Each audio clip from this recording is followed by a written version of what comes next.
Hi friends, welcome to the Rishka's kitchen. ఈరోజు బెండకాయ టమాటా ఫ్రైని జిగురు లేకుండా ఎలా చేయాలో చూపిస్తాను. స్టవ్ పైన ప్యాన్ పెట్టుకొని అందులో 2 టేబుల్ స్పూన్నర ఆయిల్ వేసుకోవాలి. ఫ్రై కాబట్టి కొంచెం ఎక్కువ ఆయిల్ పడుతుంది.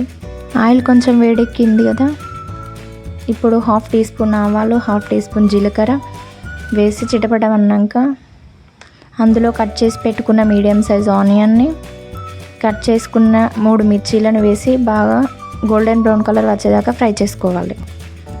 ఇప్పుడు కట్ చేసుకున్న 1/2 కేజీ బెండకాయలను వేసి బాగా జిగురు లేకుండా బాగా ఫ్రై చేసుకోవాలి.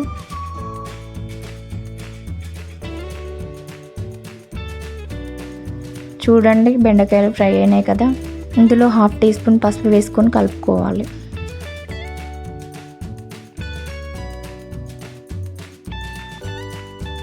అలాగే 1 టేబుల్ స్పూన్ కారం కూడా వేసుకొని కలుపుకోవాలి.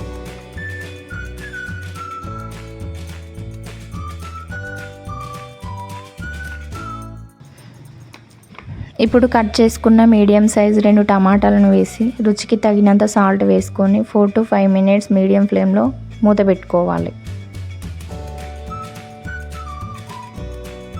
ఇప్పుడు మూత తీసి కలుపుకోవాలి.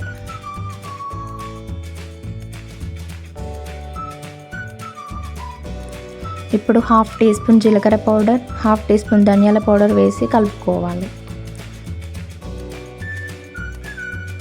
అంతే, ఎంతో రుచికరమైన బెండకాయ టమాటా ఫ్రైని జిగురు లేకుండా ఇలా చేసుకోవచ్చు. ఎవరైనా చేసుకోవచ్చు, చాలా బాగుంటుంది. Thank you for watching.